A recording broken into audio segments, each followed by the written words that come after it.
La historia del cine en nuestro país tiene importantes momentos. Tal el caso de la película Silente Guaraguara de José María Velasco Maidana o la creación del Instituto Cinematográfico Boliviano. Pero estas no son el momento quizá culminante del cine boliviano. Directores de la talla de Jorge Sanginés, Antonio Eguino y Paolo D'Agassi van a remarcar el momento importante del cine boliviano. Hoy, en La Historia en Profundidad, estaremos conversando con el director más importante de Bolivia, que incluso en estos tiempos sigue realizando películas de alta jerarquía. Estoy hablando del maestro Jorge Sanginés. Gracias. Por favor, asiento. Gracias. Jorge, definitivamente para mí es una satisfacción muy enorme, porque tú sabes muy bien, cerca a casi 20 años he tratado de entrevistarte y para mí esta es la mejor entrevista que voy a realizar con el gran director boliviano. Y no es porque tú no querías participar de la entrevista. Sé muy bien que la visión que tú has planteado siempre no es el protagonista del director, de la persona, sino es el grupo. Por eso que lo he entendido estos últimos 20 años. Jorge, muchas gracias. Bueno, gracias por tu comprensión y con el mayor gusto hacemos la entrevista. Jorge, voy a empezar de lo básico. ¿Cuál ha sido tu mejor película? ¿Mi mejor película? Sí. ¿O mi primera película? ¿O tu primera película? Tal vez empecemos por la primera película. A ver. Sí, la primera película que hice se llama El Poroto. ¿El Poroto? El Poroto. Eso no está registrado en los libros, no, nunca. No está registrado. Es una cosa nueva. Se llama El Poroto porque es el nombre de un niño que le decían El Poroto. Era un niño pobre. Ajá. Tenía que hacer una película de 3 minutos y contar una historia en 3 minutos. Es la historia de un niño que empieza la película, el niño contemplando la tumba de su madre en un cementerio popular, ¿no? Pobre. Y es la única tumba que no tiene flores. Tienes otras tumbas a los lados y van con flores. Uh-huh. Entonces inmediatamente el niño se da cuenta de eso y decide buscar flores para la tumba de su mamá. Entonces va a buscar flores. Y llega a un parque hermosísimo en la ciudad, pero ese parque tiene 2 vigilantes, ¿no? Entonces tiene que tomar mucho cuidado para ver si puede arrancar algunas florcitas hermosas que hay por ahí, ¿no? Y con gran habilidad logra armar un ramito. Pero en el último momento es descubierto. Y entonces tiene que escapar corriendo detrás de él los 2 guardias. Pero agarrado de las flores. Agarrado de las flores. Logra burlarlos y llega al cementerio. Uh-huh. Y puede colocar en su florero las flores para su mamá. Qué linda historia. Ahí termina la película, 3 minutos. Lo interesante es que desde un comienzo se ve que hay una intención política social, uh-huh, ¿no? Claro, que transgredir la ley fundamentalmente que controla absolutamente todo, ¿no? Y el otro, tratar fundamentalmente de llegar a su madre con unas flores, ¿no? Bueno. Jorge, qué bonita historia, El Poroto, pero ¿y dónde está esa? Eso ya no es tan alegre, ¿no? Es triste porque esa película era la película que se hizo como culminación del primer taller de cine al que yo asistí. Uh-huh. En Chile, en la Universidad de Concepción, en un verano de hace muchos años, y la sorpresa mayor que me llevé cuando descubrí que había un taller de cine, porque yo quería estudiar cine en Bolivia, no había dónde estudiar, y fui a Chile a hacer un curso de filosofía. Claro, estudiaste filosofía primero, ¿no? Y de pronto descubrí que hay un taller de cine, y la mayor sorpresa todavía es que el profesor era un boliviano. Un boliviano enseñando cine en Chile. Se trataba del arquitecto Gutiérrez, ¿no? De Maco Gutiérrez, famosísimo Maco Gutiérrez, un gran arquitecto, uh-huh, que después fue militante del ELN y murió en manos de los esbirros de Banzer. Creo que era también literato, ¿no? No, escribía algunas cosas. Poeta, era poesía, sí. Escribía poesía. Entonces, esta película cuando se hizo, además él no había hecho nunca películas, Maco nunca había hecho cine, pero era un gran conocedor del cine, un hombre que sabía de toda la historia del cine, que te hablaba de planos, de contraplanos, que sabía el lenguaje de la narrativa cinematográfica. Se quedó con la película. Otra cosa increíble o notable es, para recordar, es que la música de esa película la compuso nada menos que Violeta Parra. Violeta Parra. Violeta Parra. La chilena que cantaba, ¿no? Y que llegó al país y que se enamoró del Fabre, ¿no? Claro, del gringo Fabre. Y que luego se compró, según dicen, un revólver y se suicidó en Chile. Acá se llevó el revólver de acá. Sí, claro, porque vino en busca de quiso reconquistar al... Exacto. Quiso reconquistar al Fabre. Al gringo. Sí. No le surtió bien y se regresó a Chile y se mató. O sea que ella te acompañó hizo en la música. Hizo la música en guitarra. Solamente era guitarra, no cantó. Solamente guitarra. Y entonces, porque se filmó en un material que tenía una pista magnética adherida, era un material reversible, así que se podía editar, se podía proyectar en positivo también y escuchar la música. Ahora, Jorge, esos son tus primeros acercamientos al cine, pero tú te chachabas del colegio, te escapabas y te ibas a las matinés, ¿no? Acá en Bolivia, antes de ir a Chile. Sí, bueno, claro, porque a mí me apasionaba mucho el cine, entonces me aburría además el colegio bastante, porque además en ese tiempo estudiábamos mañana y tarde, no era mediodía que se estudiaba como ahora, era mañana y tarde, todo el día nos la pasaba en el colegio. Y tú te escapabas. Entonces yo iba en las mañanas, te chachabas, como se dice, ¿no? Claro, y en las mañanas y en las tardes me chachaba, salía con mi mandilito blanco, todo, ¿no? Bien arreglado, mis cuadernitos, y en vez de ir al colegio americano donde estaba estudiando, me iba a una matiné. Por entonces había cualquier cantidad de cines, ¿no es cierto? Había muchas salas cinematográficas, claro, ¿no? Como, por ejemplo, años después, que tiene que ver con mi formación, también está mi estadía, mi permanencia en la ciudad de Lima, porque acompañé a mi papá que salió exilado, estuvo un año allá, y en esa ciudad de Lima había 50 grandes salas de cine. ¿En Lima? En Lima. Cada barrio tenía una enorme sala hermosísima. Y en esas 50 salas se veía en esos años el mejor cine del mundo. Estaba el mejor cine alemán, el mejor cine japonés, la mejor comedia americana, la nueva ola francesa. Es decir, todavía no había el monopolio norteamericano de la exhibición. Claro. Y circulaba por el mundo el mejor cine del mundo. ¿Qué edad tenías en Lima? Yo tenía 17 años. Y en ese tiempo era muy fácil codearse con los mejores realizadores del mundo.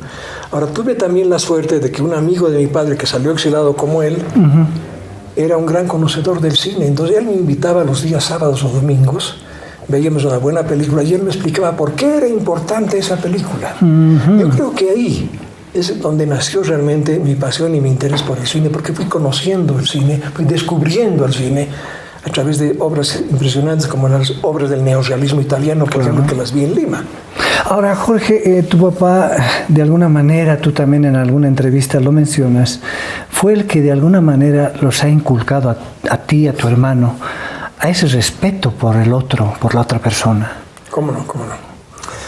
Claro, hay una anécdota muy simpática que tiene que ver con el deporte, ¿no? Porque mi padre era un gran impulsor del deporte y él organizó el primer festival de fútbol infantil en Bolivia, era un festival nacional. Entonces nos invitó a mi hermano y a mí, y le dije, ¿por qué no organizan un equipo? Yo les voy a ayudar, les voy a comprar una pelota, camisetas y todo eso para un equipo de fútbol y ingresan al campeonato. Claro, nos metíamos al campeonato. Fue un desastre porque cosechábamos todos los partidos 6-0, 7-0, 8-0, ¿no? Y ahí se empezaban a juntar con muchachos de todos los lugares, seguramente. Sí, pero el equipo nuestro era solamente de una clase social, ¿no? Claro. Nuestra clase social. Claro, gente de clase media, sí, ¿no? Pequeña clase media, sí. ¿no? Un desastre, pues entonces pasó el año siguiente. Pues eran malos para jugar fútbol ustedes. Bueno, no sé si era tan malo como los otros, pero era bastante malo. Pasado un año, mi padre vuelve a hacer su campeonato infantil. Me dice, bueno, van a entrar a... no, le digo, vamos a meternos a concurso. Ya viste lo que nos ha pasado. Por una vez basta. Pero tienes que preguntarte, me dice, ¿por qué has perdido? Has perdido porque has llevado muchachos que son unos manapuedes, no son futbolistas, no saben de fútbol. ¿Cómo le van a perder? ¿Y qué puedo hacer? Ir pues a los barrios populares para que vayas a conocer los verdaderos chicos, los chicos que saben jugar el verdadero fútbol. Claro. Y conquístalos y haz con ellos un equipo. Y los muchachos que no tenían zapatos de fútbol, claro, nada. Que eran hijos de claro, la gente más sencilla, del zapatero, del carpintero. ¿Y lograste armar tu equipo? Armamos un equipo invencible. Invencible. Ganamos el campeonato. Ganamos el campeonato. Qué interesante. Sí, tengo una anécdota muy bonita. Sí. Se me ha perdido ya hace tiempo que estaba perdido. En una fotografía del periódico en la que estoy yo era el capitán del equipo. ¿No? A pesar que era el que menos jugaba del equipo, ¿no? Intercambiando banderines con el capitán del Boca Juniors verdadero en el Estadio Nacional. ¿Así? Así. O sea que... Ahora, Jorge, haciendo un paréntesis, tu papá, me dijiste que salió exilado. Tu papá, luego de la Revolución del 52, ha sido perseguido porque era de la Falange, tu papá, ¿no? No, la verdad es que él era más bien, era yo creo que más revolucionario que los del MNR, él, menos derechoso que cualquiera de los de la Falange. Lo que pasó es que mi padre era un hombre de gran corazón. Él apoyaba el proyecto. Fue mi padre amigo personal de Villarreal. Y mi padre participó en la redacción del primer proyecto de reforma agraria encargado por Villarreal. Ah, sí. Que se dio a conocer en la Convención Indigenal de 1900. Probablemente, yo no estoy seguro de eso, pero probablemente. Pero era un proyecto más radical que el de MNR. El que quería Villarreal quería hacer una reforma agraria mucho más profunda. Tierras a los campesinos, ¿no es cierto? En base a otros pensadores como Tristán Marov. Sí. Y eso mi padre mismo sostenía que él creía que Villarreal había muerto por haberse atrevido por tener ese proyecto. Y eso lo mencionas en Insurgentes. Creo que sí. ¿No? Sí. Jorge, quisiera retornar al tema ya cinematográfico tan importante. Luego de tu formación en Chile, tú regresas acá. Jorge Ruiz, que era un gran documentalista, realizaba en el Instituto Cinematográfico Boliviano varios documentales. ¿Y tú de alguna manera recibes esa tradición? Yo respetaba y respeto mucho la obra de Jorge Ruiz. Fuimos amigos con Jorge y durante por lo menos medio año yo estuve difundiendo sus películas porque no eran conocidas. Entonces yo las presentaba en la Universidad de San Andrés, en algún cineclub que organizábamos, para que la gente conozca a este gran realizador de documentales como fue don Jorge Ruiz. También has podido formar un cineclub, es decir, el cineclub para poder analizar, discutir sobre las películas y tratar de relacionar con lo que estaba pasando en lo nuestro, ¿no? Y el segundo paso fue la creación, cuando ya hicimos un equipo con Óscar Soria y Ricardo Rada, que Rada había sido un compañero de curso en la Universidad de San Andrés cuando estudiaba yo filosofía. Pero antes, Jorge, tú fuiste nombrado director del Instituto Cinematográfico Boliviano. No, antes no. Eso ocurrió después del regreso del exilio, cuando asumió la presidencia Barrientos. Y nosotros ya teníamos hecha revolución. Ya. Y cuando asume Barrientos decíamos, bueno, ahora con este gobierno militar, nosotros ¿qué vamos a hacer? No tenemos futuro, bueno, con ese tipo de cine que hacemos, ¿no? Y ocurrió lo contrario, porque un día llega un auto lujoso frente a mi casa, en la época de Barrientos, cuando estaba recién iniciando el gobierno, y baja del auto justamente el amigo que me llevaba a ver cine en Lima, que había sido nombrado secretario privado del presidente. O sea, todas casualidades increíbles, vinculadas al cine. Sí. Entonces viene a proponerme, me dice, Jorge, quiero que seas director del Instituto Cinematográfico, porque ya teníamos revolución desde el año 62. Claro.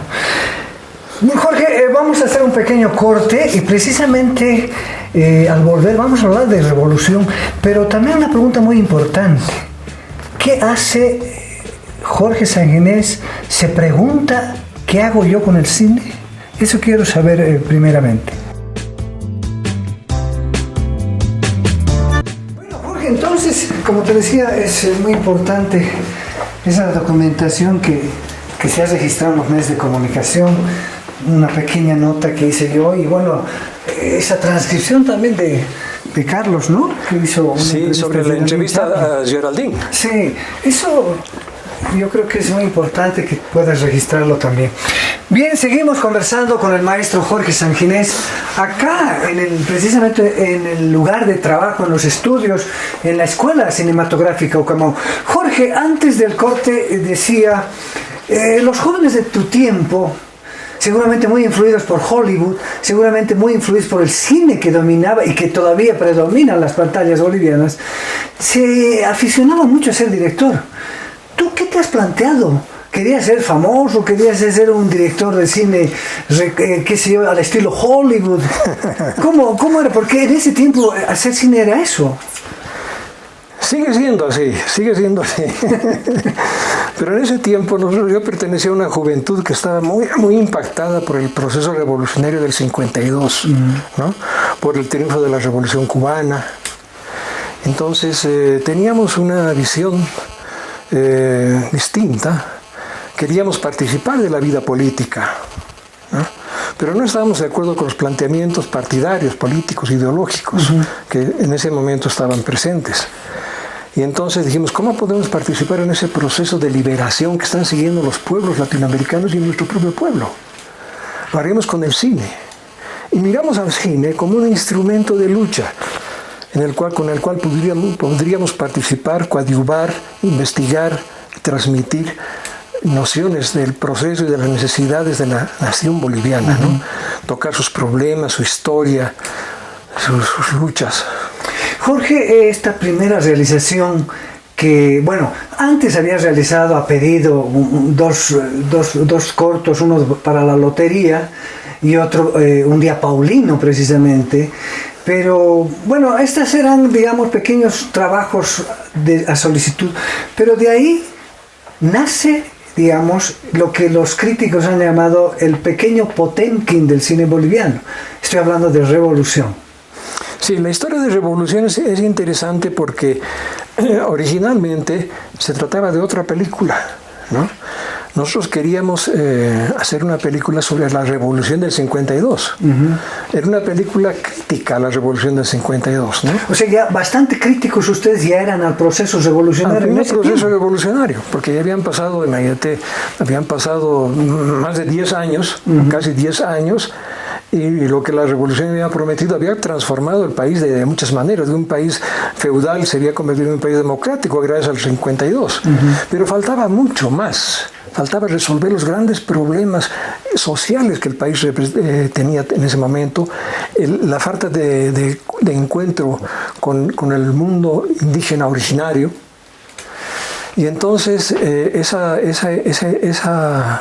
carencias nos hizo imaginar, nos hizo escribir un guión para una película de unos 30 minutos que se iba a llamar así, Revolución. Pero no teníamos medios, no teníamos quien nos financie esa película. Apenas conseguimos unos cuantos centavos y nos conseguimos prestado una cámara de 16 milímetros, una Bolex. ¿En 16 milímetros? De Hugo Roncal. Y nos pusimos ya a filmar la película con los alumnos de la primera escuela de cine que nosotros habíamos creado en Bolivia, juntamente con la idea de formar a algunos jóvenes que puedan trabajar como asistentes y puedan ser futuros cineastas. Y habíamos hecho varias escenas. De pronto llegó el día en que ese amigo, Hugo Roncal, ganó un contrato para hacer una película y nos dijo, señores, necesito mi cámara. Y la película quedó ahí. Pero hay una anécdota muy importante en que ustedes estaban haciendo la toma de un edificio y al frente, al otro lado, había un basural, un cenizal donde gente estaba recogiendo la basura y eso fue un impacto muy fuerte para ti, Jorge. ¿Cómo no? Como que en Revolución aparece la imagen, ¿no? Entonces, bueno, fue un balde de agua, un momento muy crítico porque pensamos perdido el proyecto, además teníamos problemas económicos y por eso agarramos un contrato con la Lotería Nacional. Hicimos la película Sueños y Realidades, ¿no? Que es una comedia, una pequeña comedia que no fue difundida por la Lotería al final de cuentas porque resultó ser crítica a la lotería, ¿no? Pero tuve con el pretexto de terminar la película, no con el pretexto, sino con el motivo de terminar la película, viajé a la Argentina y me llevé el material que habíamos filmado en el proyecto de Revolución, ¿no? Para ver si se podía revelar allá.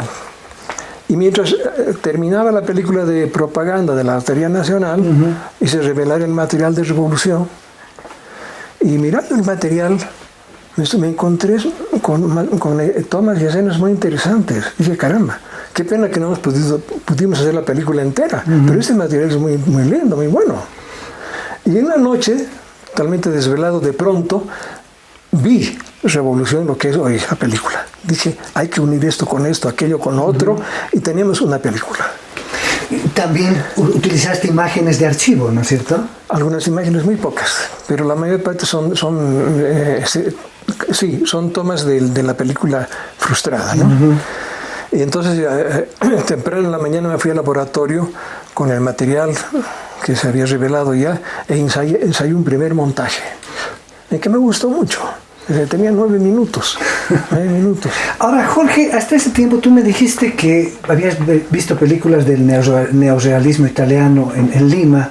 Seguramente también pudiste ver las realizaciones de los maestros del cine ruso. Estoy hablando de Sergei Eisenstein o de Pudovkin, por ejemplo. No, esas películas no estaban en el circuito comercial de Lima.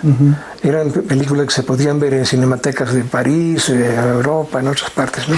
¿Por qué te pregunto esto? Porque muchas personas, al ver Revolución, creyeron ver también el acorazado Potemkin de Sergei Eisenstein. Y tú muchas veces, y eso sí, yo te lo creo, dijiste que nunca habías visto esa película. No. Antes de hacer Revolución yo no vi el acorazado Potemkin. Así que ¿No conocías el cine soviético? Teóricamente, de libros, de textos, ¿no? Que se escribieron en ese tiempo, que incluso son textos del propio Eisenstein, pero yo no conocí la película. Porque tiene la misma fuerza del acorazado Potemkin, ¿no? Es por eso le han puesto el pequeño Potemkin. Claro, guardando las distancias, el pequeño. Jorge, digamos, concluye esa primera etapa con otro corto, Aisa, que es totalmente silente, y al final el niño grita Aisa, que es la única palabra de la película. Que al estilo Marcel Marceau, ¿no? Marcel Marceau, como es un mimo, al último dice hola en alguna película. Claro, Aisa en quechua es el grito que significa derrumbe. ¿No? Derrumbe, grita el chiquito. Es un poco la historia de un minero que ahora lo conocemos como jucus, ¿no? Los que están juqueando, ¿no? Sí, no era un pirquiñero, ¿no? Llaman pirquiñero. Tenía un sindicato incluso de pirquiñeros. Eran mineros que no estaban trabajando en la Comibol, en la empresa, que vivían y trabajaban minas abandonadas por la Comibol, donde era muy peligroso trabajar, ¿no? Porque eran minas sin sostenimiento, sin vigilancia, con terrenos muy deleznables en muchos lugares. Y en esas minas escarbaban con herramientas muy rudimentarias el poco mineral que todavía quedaba ahí. Y el protagonista de Aisa es un auténtico minero pirquiñero, ¿no? Y también la protagonista de Aisa, Benedicta, que después van a trabajar los dos en Ucamao, claro, ¿no? Era una palliri. Una muchacha palliri. Era una hermosa mujer quechua, que era amiga de Berneros, el protagonista, y cuando eran quechuas. Para hacer Ucamao tuvieron que aprender aymara. Qué increíble. Sí. Y precisamente Ucamao, Jorge, nace a raíz de esta primera película en el Instituto Cinematográfico Boliviano, es decir, con, digamos, fondos, con la cobertura del Estado, hiciste Ucamao. Y también Aisa. ¿No? Aisa la hicimos con la cobertura del Estado. Hay que contar un poco eso, ¿no? Porque nosotros nos sorprendíamos mucho cuando fuimos invitados, cuando yo fui invitado a la dirección del instituto, nos parecía hasta incluso políticamente peligroso trabajar con un gobierno de la catadura militar de Barrientos, ¿no? Entonces, y hacer la propaganda de paso. Claro. Entonces decíamos, nos vamos a poner condiciones para no herir la susceptibilidad de nuestro querido amigo que nos estaba invitando, condiciones que no aceptan, que no van a poder aceptar. Claro. Primera condición, hacer el cine que nosotros queremos hacer, sin censura. Segundo, llevar a toda la gente al equipo completo. No Jorge Sanginés, sino el equipo, el grupo de Jorge Sanginés, ¿no? Segunda condición. Y la tercera no recuerdo, pero eran 3 condiciones. Esas 2 eran las más importantes. Dijimos, esto no van a aceptar, ¿no? Bueno, pasó un día y al otro día nos encontramos con el amigo que era secretario de la presidencia y me dice, estamos de acuerdo. ¿Están de acuerdo? Sí. De las 9 notas que normalmente tiene el informativo político, por favor, denos una. Además pueden hacer lo que ustedes quieran. Y era una cosa sorprendente, ¿no? Nos dejó sin palabras y no puede ser. De pronto estábamos en el Instituto Cinematográfico, ¿no es cierto? Dueños de la posibilidad de hacer nuestro cine, porque habían aceptado no censura. Y el único compromiso era hacer una notita política, no era tan grave. Claro. Y rechazar esa posibilidad era suicida. Ahora, Jorge, la historia en Ucamao es una historia trágica, es una historia de un mestizo que viola a una muchacha del campo, ¿no es cierto? Estamos hablando cuando se producía, digamos, cuando se veía las estancias, cuando había un dominio señorial de la República, ¿no? Sí, claro. Claro, la historia de Ucamao es una historia metafórica, ¿no? Porque es la historia de la colonización, el del dominio colonial, ¿no? Del blanco mestizo que viola la cultura. No está violando solo a la mujer, está violando la cultura, ¿no? Las tradiciones, lo que estaba pasando. Por eso el final es el final que tiene la película.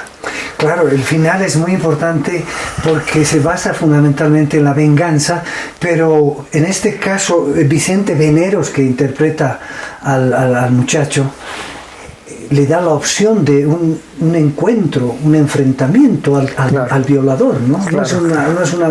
Es una venganza artera, exacto, ¿no? Claro, eso es interesante, ¿no? Porque era una manera de reivindicar también el proceso de lucha.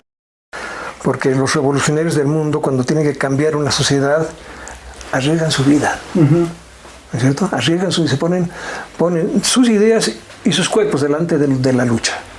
Ahora, y eso es lo que hace Vicente, ¿no es cierto? Él no lo mata, podría matarlo, porque además tenía todo el derecho de matarlo, un asesino, violador de su mujer, pero en el último momento le da a él la posibilidad de defender su vida.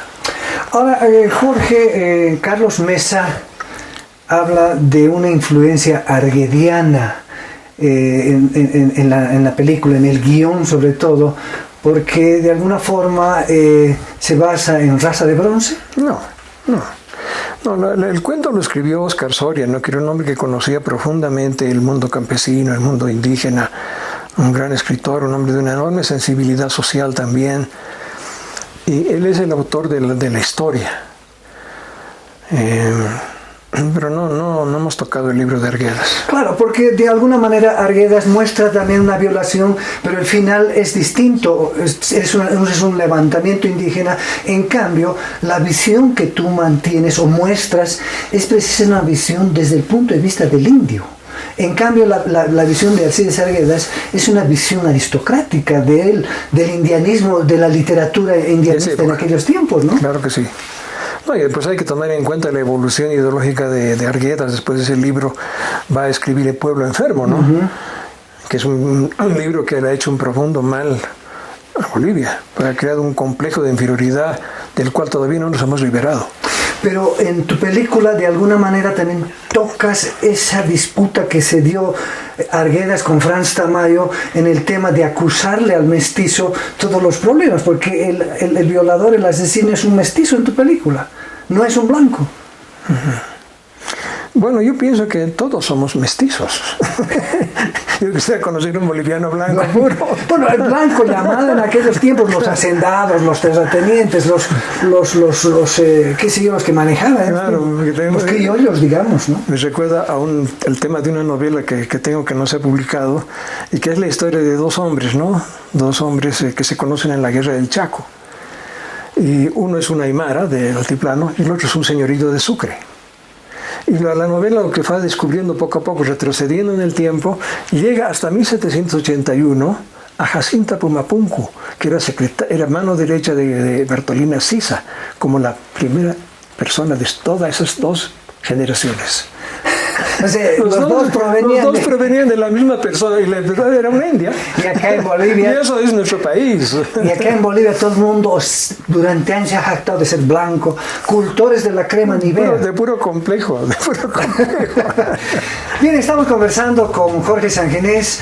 Vamos a hacer un nuevo corte y al retornar vamos a entrar a la radicalización de Jorge Sanginés.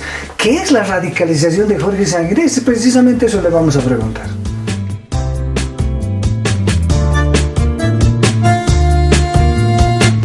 Jorge, aquí es el estudio donde se ven las proyecciones también de las películas, ¿no? ¿Cómo no?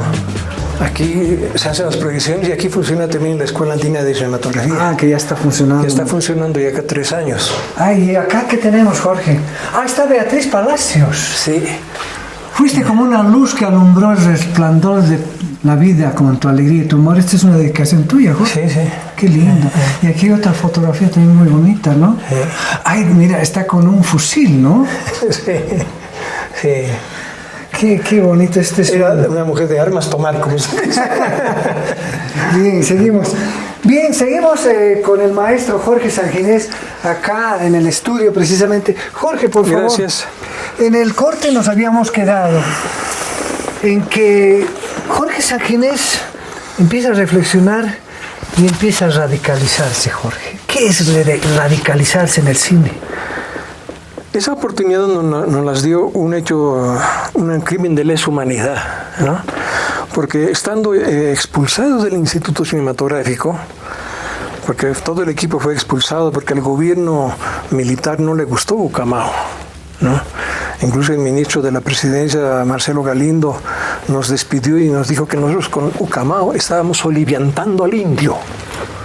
Para eso, Ucamao ya era una película peligrosa para ese gobierno, imagínate. Y nos sacaron.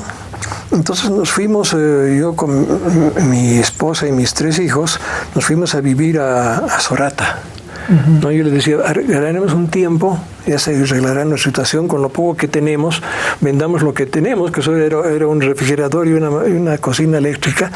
¿Y cuánto tiempo dure eso? Estaríamos en el campo. Aprendamos, conozcamos al pueblo indígena. Esa fue la propuesta que, por suerte, Consuelo Saavedra, mi esposa, la aceptó sin remilgos, con un gran gesto de generosidad y de solidaridad, ¿no? Y entonces, estando en Sorata, captamos una radio de Guatajata, en la que se denunciaba que habían 2 mujeres jóvenes de Guatajata que habían ido a una clínica norteamericana que había allá, de una secta religiosa, y que habían sido esterilizadas sin su consentimiento. Esa es una noticia en la radio. En la radio. Entonces dijimos, esto es una cosa muy grave, es un crimen de la humanidad. ¿Cómo es eso? Esterilizando campesinas jóvenes sin su consentimiento. ¿A qué se debe esto? ¿Qué hay detrás de todo eso? Entonces Óscar Soria viajó a Guatajata para ver si podíamos conseguir condiciones de hacer un documental en el lugar con testimonios reales, ¿no? Pero nadie quería hacer, nadie se atrevía, había mucho miedo. No hablaron. Eran épocas en que estábamos viviendo un país violento, con represión militar muy fuerte. Entonces dijimos, bueno, si no podemos hacer un documental, haremos una ficción basada en hechos reales, pero hay que denunciar este crimen. Entonces, de alguna forma ahí empiezan a hacer el cine social y el cine de denuncia y, por último, el cine radical. El cine revolucionario, radical, claro. Porque de esa manera nos estábamos inscribiendo nuestro trabajo en una lucha que estaba librando el pueblo boliviano de otras maneras, pero una lucha de enfrentamiento con el imperio. Claro. Porque después se descubrió que eran los cuerpos de paz los que estaban haciendo eso. Claro, y ya en el gobierno de Torres fueron expulsados a raíz de la película que denuncia, los expulsan a los cuerpos. A raíz de la película, porque la película generó una polémica intensa en el país. Una polémica de prensa y de radio muy fuerte. Pero hay un sector de la gente, de los periodistas, de los radialistas, que no aceptaban, no podían creer que los gringuitos de Kennedy estuvieron esterilizando a las mujeres pobres campesinas de nuestro país. Y la Alianza para el Progreso se vendió como ayuda, les vamos a dar ayuda a todos ustedes, y estaban esterilizando. Ese era el plan McNamara. ¿No? Era un plan siniestro que ya en ese tiempo, en los años 68, habían esterilizado al 50% de las mujeres pobres de Puerto Rico.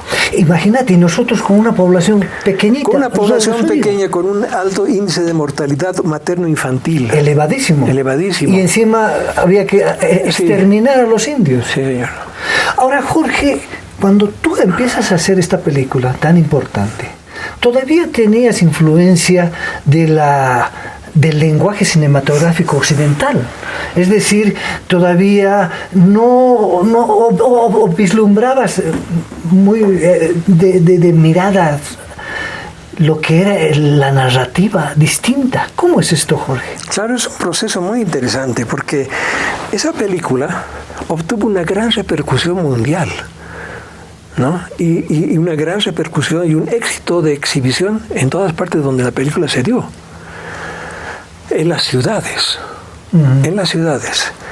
Esa película ganó el Timón de Oro del Festival de Venecia, lo que nos permitió tener una conferencia de prensa que fue la más larga de todo el festival ante 800 periodistas de todo el mundo, que nos permitió llegar a todos ellos con la denuncia de este crimen de lesa humanidad. La película se distribuyó en el país intensamente. Es una de las películas latinoamericanas que más se vio en televisión latinoamericana y mundial, pero no tenía tanto éxito en el campo.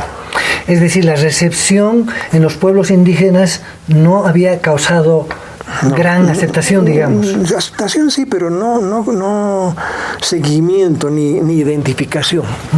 ¿No? ¿Por qué razón, Jorge? Yo creo que eso se debía a que nosotros estábamos utilizando un lenguaje que no era el apropiado, ¿no? Estábamos utilizando el lenguaje de la narrativa europea, norteamericana, de los primeros planos o cortes. Claro, esas imágenes trepidantes. De pronto un pedazo de nariz o una mano, en fin, que desconcertaban un poco al espectador. No es que los campesinos no entendían la película, pero la manera de contarles no era parte de su cosmovisión. Por eso que tenía mucho éxito en Europa, porque la gente estaba acostumbrada a ese tipo de lenguaje. Claro. Entonces nosotros no nos dimos cuenta hasta que empezamos a proyectar la película frente a los destinatarios que habíamos imaginado como primeros, ¿no? Y como no obtuvimos el resultado, nos planteamos qué es lo que está pasando acá. Y a partir de una anécdota que nos ocurre cuando estábamos filmando Yaguarmalco, es que pudimos concebir una nueva narrativa, un nuevo lenguaje. ¿Cómo ocurrió eso? ¿Cómo ocurrió? Cuando llegamos a Caata, que es una comunidad en la zona callahuaya, en los pueblos callahuayas como Curva, como Charazani, lo habíamos hecho gracias al jefe de la comunidad de Gilacata, de la comunidad de Caata, que había visto Ucamao en Achacachi. Allá había visto. Sí, y nosotros en esos días estábamos buscando un pueblo donde hacer la película. Y era difícil, no encontrábamos respuesta donde lugar una comunidad que se prestara a tratar ese tema. Y aparece Marcelino Yanaguaya, jefe de la comunidad de Cata, y nos plantea, dice, que yo he visto y me ha gustado mucho Ucamao, dice, ¿por qué no hacemos una película en mi comunidad? Nos mirábamos entre nosotros, pero eso es llegado del cielo, por supuesto que podemos hacer, pero tampoco quisimos engañarlo, ¿no? Sino dijimos, bueno, tenemos un tema, ustedes deciden. El tema se trata de esto, se trata de esto, de denunciar que los gringos están esterilizando a las mujeres campesinas pobres, jóvenes. Y si ustedes quieren, lo hacemos en su comunidad. Entonces él dijo, interesante, dijo, voy a consultar. Pero nos citamos, pero una semana después. Venga a visitarnos allá. Y entre una semana yo voy a tener las respuestas, por lo menos va a conocer nuestra comunidad. Y yo me fui solo a Cata. Había que ir desde Charazani a pie 15 kilómetros arriba la cordillera y las montañas. Que cargar equipos también. Claro, después, pero primero me fui solo. Y me encontré con Marcelino, me dijo, la comunidad está de acuerdo, pueden venir aquí. Pero no use esas palabras, sino dijo, él dijo, me parece bien, lo haremos aquí. No me dijo lo que les dije, porque ahí justamente el problema estaba ahí. Él había tomado la decisión. Él había tomado la decisión, nosotros no lo sabíamos. No habíamos todavía, no comprendíamos el mecanismo democrático interno que rige a las comunidades, ¿no? Porque el poder en una comunidad indígena quechua aymara es no concentrado, y el jefe de una comunidad es un jefe que representa el poder, pero no es el poder. Ahora, con la palabra de él, ustedes ya se llevaron los equipos, claro, personas. Después ya nos llevamos todo el equipo, etc. Y ocurría que después de 4 días de estar ahí tratando de contratar comuneros de Caata para trabajar en la película, no quería trabajar nadie. ¿Por qué? Pero no sabíamos por qué, ni tampoco Marcelino nos explicaba lo que estaba pasando. Y un cuarto día se habían chupado unos jóvenes campesinos de Caata, se habían emborrachado en un matrimonio y vinieron a apedrear el lugar donde estábamos viviendo. Qué grave. Pero qué grave. Si ustedes tenían todo el permiso del jefe máximo. No, señor, pues decíamos, ¿qué pasa? Yo la llamábamos a Marcelino y decíamos, pero este es el jefe, ¿no? ¿Por qué no ordenan que nos atiendan, claro, que trabajen? Si esta es una cosa para ustedes. No estamos haciendo cine para ganar dinero, estamos jugándonos el pellejo haciendo esta película. Después del apedreamiento, dijimos, no, esto puede ir a más lejos. ¿Qué clase de gringos somos nosotros, gringos nacionales? Que no podemos conectarnos con nuestro propio pueblo. Y incluso corremos riesgo de tener un enfrentamiento feo. Claro. No, mejor nos vamos. Hay que preparar todo para ir mañana mismo a las 6 de la mañana, partimos. Pero en la noche nos dimos cuenta de lo que pasaba. No habíamos pedido permiso a la comunidad. Nos habíamos instalado en Caata sin consentimiento de los demás. Contábamos con el jefe de la comunidad, pero no es como en la ciudad. Claro. Además el jefe no decide. No decide. Ahí nos dimos cuenta que él no decidía. Entonces dijimos, bueno, antes de irnos por lo menos haremos un intento. Pediríamos disculpas. Hablamos con Marcelino, dijimos, hemos comprendido lo que ha pasado acá y lo sentimos mucho y queremos disculparnos ante la comunidad. Y para tal, ya tenemos todo listo, mañana a las 6 de la mañana nos vamos a ir. Pero antes de irnos queremos tener la posibilidad de disculparnos y de probar nuestro respeto. Proponemos que el yatiri de la comunidad del clarividente, el maestro, vea en las hojas de la coca si nosotros estamos aquí por el bien o por el mal. Y eso le gustó mucho a él. ¿Y vio el coca? Le gustó mucho. Y dijo, me parece bien, dijo, voy a consultar. Y se fue. A la media hora volvió. Dijo, están de acuerdo. Esta noche, a las 10 de la noche, vamos a hacer un jaihuaco. Así se llama la ceremonia. Una ceremonia complicadísima y hermosa. Estará toda la comunidad, hasta los niños, a las 10 de la noche. Jaihuaco. El maestro, después de una larga ceremonia en la que convocaba el poder de los cerros tutelares, de los achachilas, que lo inspiraran, que le abrieron y que lo autorizaran y le permitieran ver la verdad. Hasta que llegó el momento. Y cuando llegó el momento, entonces echó las hojas de la coca. 3 veces. Miró y dijo, dice el Tata, cuando se acercó Marcelino a nosotros, que ustedes tienen el corazón limpio. Vamos a trabajar. Sí, qué maravilla.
Bien, seguimos acá en Historia en Profundidad conversando con el maestro Jorge Sanginés.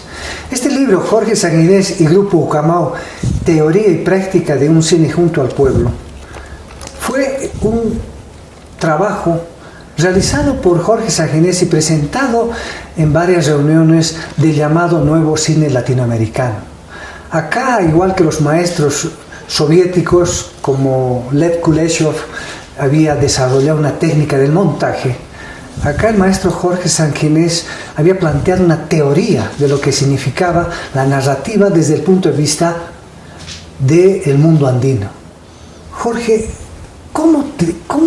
no puedo concebir cómo has podido crear un lenguaje cinematográfico para que nosotros los andinos podamos ver el cine que tú hacías. Yo creo que esa experiencia que vivimos en Caata, haciendo Yaguarmalco, nos enseñó mucho. Primero nos enseñó que el mundo andino, el de los pueblos originarios, es un mundo colectivista, es una sociedad que primero se piensa en nosotros, después yo, ¿no? Que tiene unas prácticas democráticas del poder muy avanzadas, porque el poder político no se concentra en una sola persona, sino el poder político está en la base de la sociedad. Esa experiencia iluminó la posibilidad de crear un nuevo lenguaje, especialmente cuando descubrimos que no había funcionado el lenguaje europeo norteamericano utilizado en Yaguarmalco para dirigirnos a ese destinatario. Y entonces aprendimos, primero, que teníamos que eliminar el protagonista individual. Claro, el héroe. El jovencito de la película. El que gira alrededor de la película. Sí, ¿no? Eso. Y segundo, que teníamos que eliminar el primer plano. Los close-ups, los shots, porque son propios de la cultura europea, del individualismo. Son planos que priorizan al individuo, al personaje. En este caso a la estrella, digamos. A la estrella. En todo el mundo occidental gira en torno al individuo, ¿no es cierto? A la estrella, al jefe, al dictador. Y entonces, con esos dos saltos, primero un protagonista colectivo, después una planificación que no priorizara el primer plano, que se abriera democráticamente, y creamos el plano secuencia integral, que se llama así. Un plano secuencia es un plano abierto, amplio, que puede llegar al primer plano, pero por acercamiento, o del personaje o de las cámaras, pero no por corte. Pero el plano secuencia integral es demasiado importante porque tiene una filosofía, Jorge. Es decir, mide, por un lado, la visión del aymara, del andino, que el futuro está atrás y el pasado está adelante. Es decir, esa visión circular, cíclica, tú la has llevado al cine. Sí. Entendimos también, estudiando y profundizando un poco más en la cultura de los pueblos originarios, en el mundo andino, que el tiempo no, en ellos el tiempo no es lineal.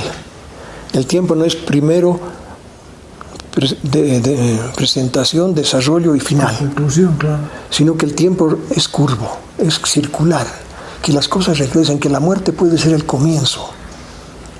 Y eso es lo que lo que expresa en La Nación Clandestina, por ejemplo, la nomenclatura, la narrativa, el plano secuencia, que empieza en este lugar, gira, combina con el movimiento de los actores y regresa al mismo lugar.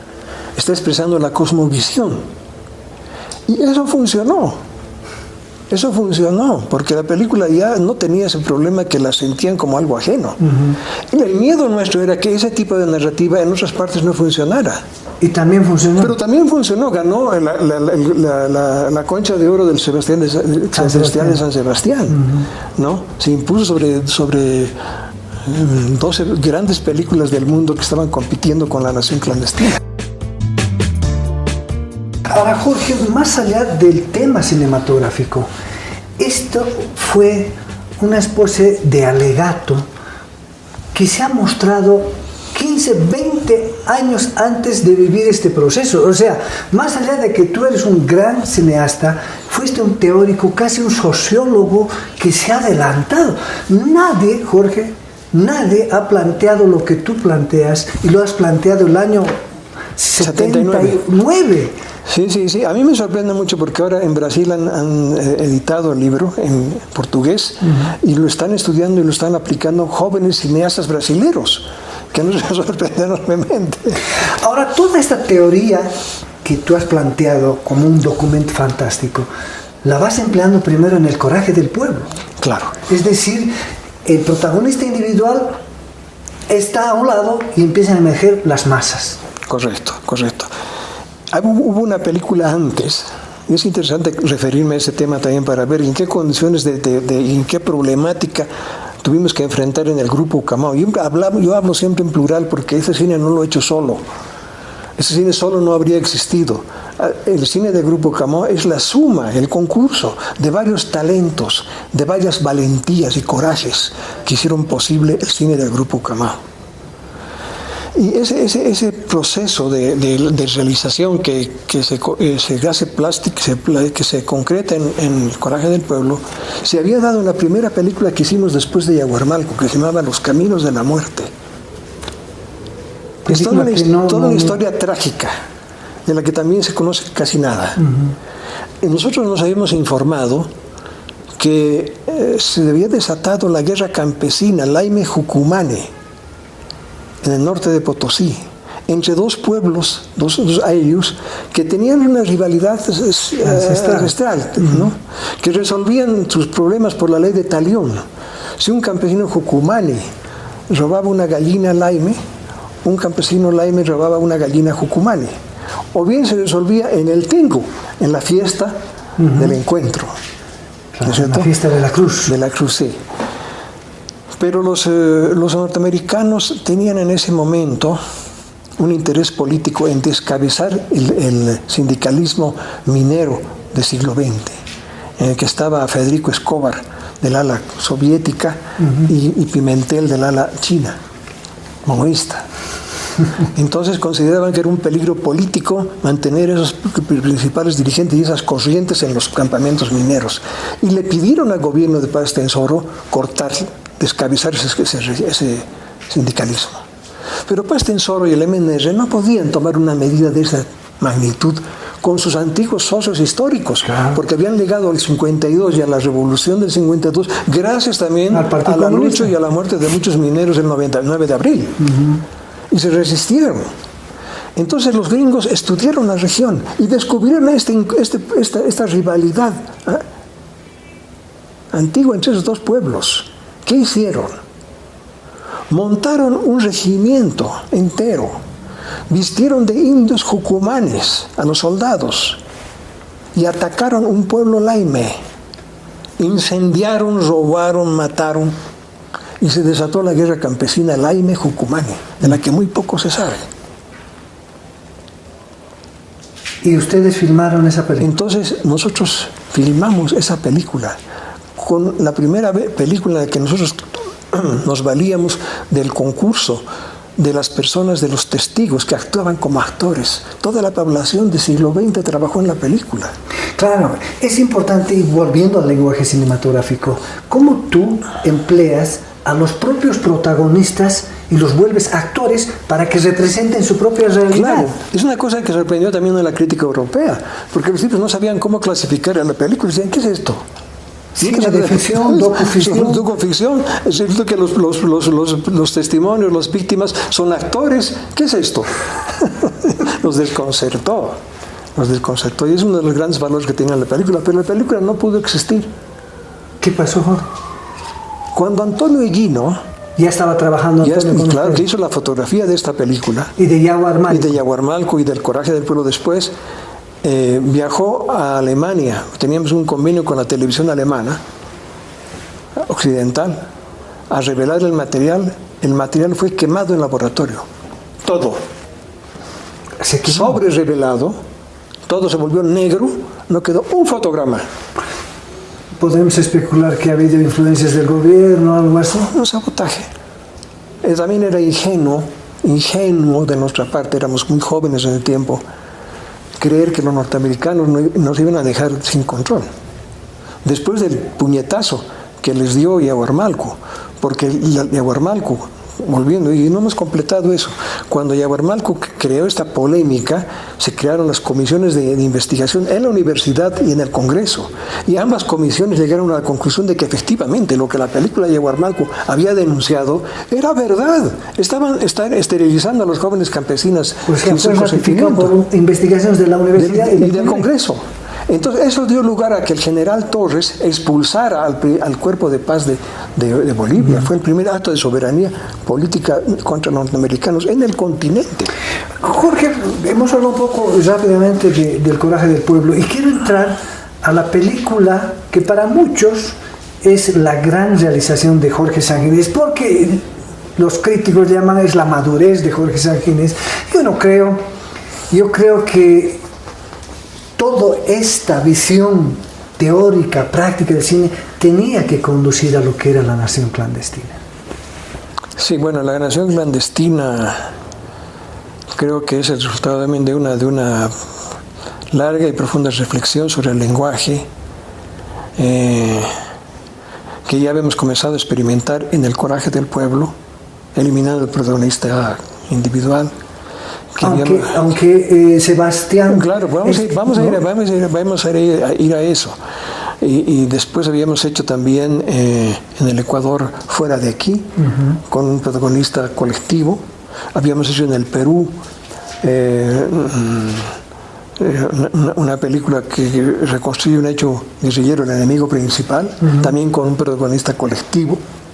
Y con una narrativa oral. Con la narrativa como estaba concebido, plano secuencia. Todavía no estaban perfeccionados, pero ya estaba el protagonista colectivo y los planos secuencia. ¿No? El plano secuencia integral que se realiza en la nación clandestina.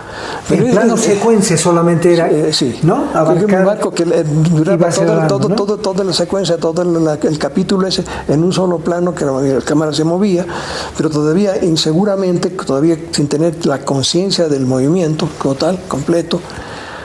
Y después ya vino un mayor desarrollo y visualizamos la nación clandestina. Ahora en esa película aparece un protagonista principal. Claro. Pero es un protagonista principal que no puede existir sin los demás. Y que es capaz de morir, como lo hace, para integrarse al colectivo. Claro. Ahora, Jorge, ya que tocas que ahí se definió, se complementó el plano secuencia integral, más allá de que es una visión andina, cíclica, de volver al pasado o al futuro, qué sé yo, también integra al que mira. Es decir, tú sabes que en una sala cinematográfica las luces están apagadas, la gente está mirando, pero cuando se produce el plano secuencia integral, se integra a la audiencia. ¿Cómo es esto, Jorge? Eso, mira, la verdad, sinceramente que no lo he pensado, pero ocurre. He tenido varios casos así que me han dicho, nosotros no hemos sentido dentro de la película. Claro, o sea, mira, yo lo veo así porque yo he estudiado la teoría de la recepción televisiva. Y bueno, los teóricos hablan de la recepción se da antes, durante y después. Entonces, en la proyección de la sala, yo pienso que el plano secuencia integra al que está mirando, como tú bien lo has mencionado. Bueno, pero esas son cuestiones técnicas muy importantes que seguramente de aquí a un buen tiempo recién se va a comprender, Jorge. Pero quiero entrar al tema de la película. La película muestra la realidad casi de Bolivia. Nosotros como bolivianos no nos hemos podido identificar como seres andinos. Sebastián es expulsado por su comunidad, se quiere integrar a la sociedad, a este mundo urbano, y también es rechazado. Entonces entra en una crisis de personalidad, Jorge. Sí. Bueno, ese es el drama que vive la sociedad boliviana, ¿no? Hasta el momento que hicimos la nación clandestina, en realidad las mayorías indígenas originarias realizaban sus vidas de una manera ciertamente clandestina. No estaban reconocidas ni por el Estado. Algunas manifestaciones como esa del Tinku, por ejemplo, eran perseguidas por la policía. Tenían que hacerlo a escondidas, clandestinamente. Era una nación que vivía a espaldas y a escondidas de la nación dominante. Por eso se llama nación clandestina. Y en la película revela además de qué manera tan profunda y tan justa participa la sociedad entera, la colectividad entera en un problema de la comunidad. En este caso, es una enseñanza hacia la sociedad. Sebastián Mamani reniega de esa comunidad. Él no se siente indio, él quiere pertenecer a una cultura occidental y por eso reniega y se aleja y se va a la ciudad. Claro, pero no se va porque quiere, lo expulsan, porque cuando llega a la comunidad y se enamora de Basilia, ¿no es cierto?, la campesina, y finalmente se casa con ella y se integra a la comunidad, él asume la responsabilidad de la jefatura, porque a la comunidad le conviene que alguien que tenga vínculos y relación con la ciudad, que conozca bien a los blancos, a la ciudad, pudiera representar los intereses de la comunidad. Pero lo que él hace no es representar los intereses de la comunidad, sino sus intereses, porque entra en contacto con un malévolo y los dos empiezan a robar dinero a la comunidad. Y por eso es expulsado de la comunidad. Cuando él vuelve a la ciudad ya solo, a su taller de muertos, entiende su soledad y se desespera. Y se da cuenta que él no puede ya vivir, que él prefiere ir a desafiar la muerte, ¿no?, pidiendo perdón a los demás a través de la danza de la muerte. Ahora, en ese tránsito, en ese proceso de tratar de negarse a ser indio, él se cambia de apellido, ¿no? Por eso, es parte de ese proceso. Él ya no es Mamani, sino Maisman. Era Maisman, quiere ser un... pero en ese momento que hace la película, ese era el resultado y la realidad de miles o millones de bolivianos que se han cambiado el apellido. El apellido. Y que ahora con este proceso que estamos viviendo, ¿no?, eso se ha revertido. Claro. Se ha revertido. Hay una mayor conciencia y un mayor respeto y un mayor orgullo de pertenecer a los indios, a ser aymara, o ser quechua, o ser camba. Ahora, Jorge, un elemento que es quizás muy importante es para reencontrarse, para que Sebastián se reencuentre con él mismo, para recuperar su ajayo, si quieres, en términos aymaras. Él mira hacia atrás, ve y se acuerda que cuando era niño veía bailar el hachatata danzante, ¿no es cierto? Y él recupera eso para poder nuevamente reinsertarse. No sé si es claro, así. eso es verdad. Además, eso está expresado visualmente, ¿no? Porque tú te acuerdas en la película, él viaja con su máscara, cargada a la espalda. Su máscara está mirando hacia atrás. Eso no es casualidad. Mira, no me he dado cuenta de eso. Sí. Y también aquí lo tenemos en el mural, en el vitral que hay ahí abajo, que realmente se rompió el foco que va detrás. Es un mural inspirado en las figuras de Tiahuanaco, ¿no? Dos personajes de Tiahuanaco, uno que mira hacia aquel lado, hacia adelante, y el otro está mirando hacia atrás, porque en la filosofía tiahuanacota estaba presente esa idea, ¿no? No se puede ir hacia adelante si no se mira atrás. Ahora, y es lo que representa el viaje de él, la búsqueda de Sebastián. Ahora, si aplicamos esa filosofía a lo que está pasando en Bolivia, vemos que precisamente hay un proceso de reencuentro nuevamente y de alguna forma hemos recuperado esa identidad los bolivianos. Estamos en ese proceso. Es un proceso muy difícil porque son siglos que lo han cimentado de una manera equivocada, ¿no? Y en pocos años no se puede revertir, pero se están haciendo algunos pasos importantes y por otra parte hay una mayor participación popular. Se han dado el caso de las mujeres, por ejemplo. Las mujeres han sido empoderadas con este proceso, ¿no? Tenemos casi un 50% de mujeres en el aparato del poder. ¿No?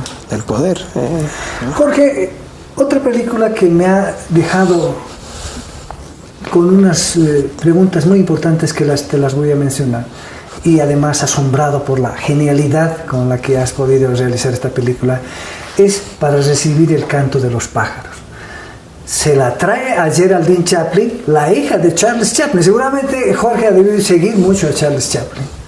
¿Cómo fue esto? Sí, bueno, yo creo que es más mérito de ella que nuestro, ¿no? Porque en la historia de recibir el canto de los pájaros tenemos una extranjera que vive en la comunidad, ¿no? Que se ha identificado con la comunidad, que está trabajando ahí. Y necesitábamos una actriz extranjera, ¿no? Ahora, entonces dijimos, ¿quién podría ser? Y alguien sugirió un día, dijo, bueno, ¿y por qué no convocamos a Geraldine Chaplin? Geraldine Chaplin, que ha trabajado con Carlos Saura, que ha sido una de las protagonistas de Lo que el viento se llevó. Imagínate, semejante actriz, ¿no? Y sobre todo, hija de Charles Chaplin. Bueno, es una diva, ¿no? Una diva. No creo que le interese trabajar en una película tan sencilla como esta. Sin embargo, una amiga que vivía en Madrid, que se enteró de esta búsqueda de una actriz extranjera, dijo: Geraldine Chaplin vive a 3 cuadras de mi casa, en Madrid. ¡Qué suerte! Sí, le voy a consultar. Y fui a hablar con ella. Una tía muy sencilla, la Geraldine, muy sencilla. Y la Geraldine Chaplin dijo, encantada. Además, sí, te conocía, Jorge. Sí, yo conozco varias de las películas de San Ginés. Ella conocía nuestro cine. Claro, se había dado en la televisión europea casi todas las películas de esa época. Ahora, Jorge, en esta historia, mira cómo es la cosa. Tú me estás contando lo que ha pasado con Yaguar Malcu. Tú reflejas esa historia que te ha pasado en Yaguar Malcu, la reflejas para recibir el canto de los pájaros. Porque, si no me equivoco, la historia es de unos cineastas jóvenes que quieren recuperar o recrear la historia de la conquista. Y hay una película dentro de otra película. Claro. La Silvia Rivera, que es una mujer tan inteligente e interesante, ha hecho un artículo muy lindo en un libro que se ha editado hace poco, que se llama Sociología de la Imagen. Y ella hace un análisis muy profundo de esta película, ¿no? La cantidad de metáforas, de representaciones de nuestra sociedad que se esté haciendo en esa película, ¿no? Que tienen que ver con la realidad social boliviana, ¿no? Esos problemas que tienen los mismos izquierdistas en la película, ¿no? Que en momentos de peligro, izquierdistas y derechistas están en la misma idea de defenderse a bala de los indios. Además, los de izquierda y los de derecha nunca han reconocido. Nunca entendieron. Ese es el gran drama de la política boliviana. La izquierda nunca entendió el mundo indígena, no le dio importancia, lo vio paternalmente. Nada más.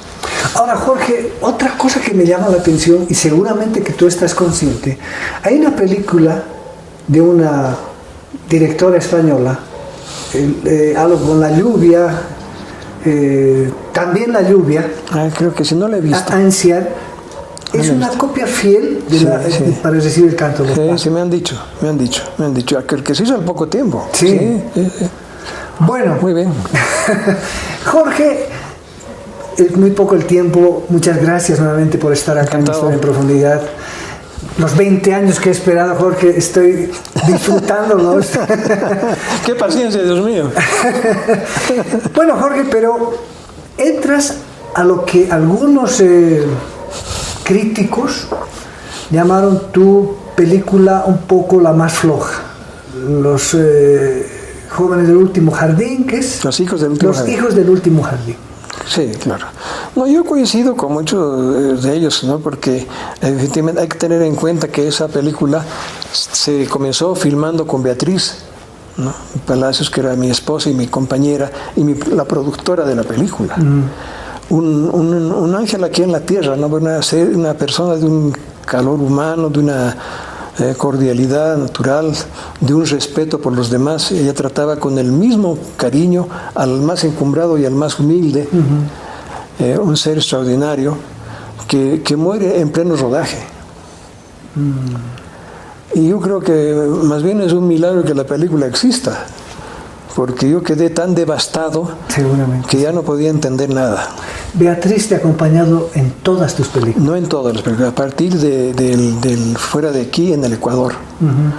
Yo hice cine sin Beatriz Palacios hasta la película que se hizo el año 72 en el Perú, El enemigo principal, que se hizo después del Coraje del Pueblo, El enemigo principal.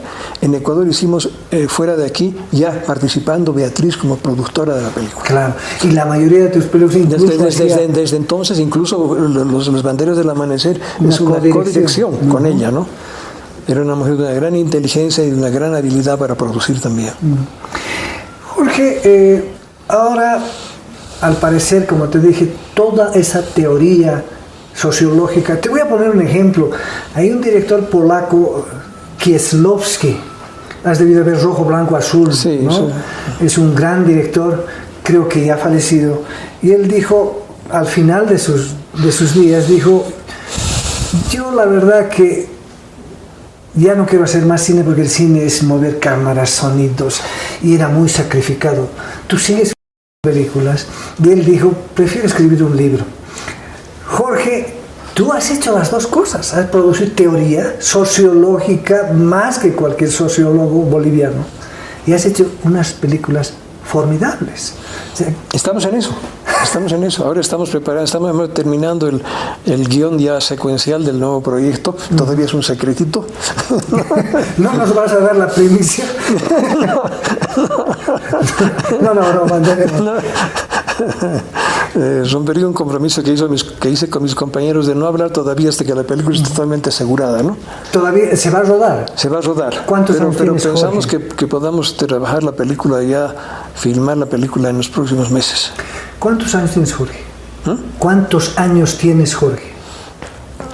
82. Imagínate, 82 años y va a filmar una nueva película, Jorge Sanguinetti. Antes de concluir, Jorge, los tiempos han cambiado. El lenguaje cinematográfico que tú has diseñado, has inventado, has producido, se está estudiando, me dijiste, en el Brasil.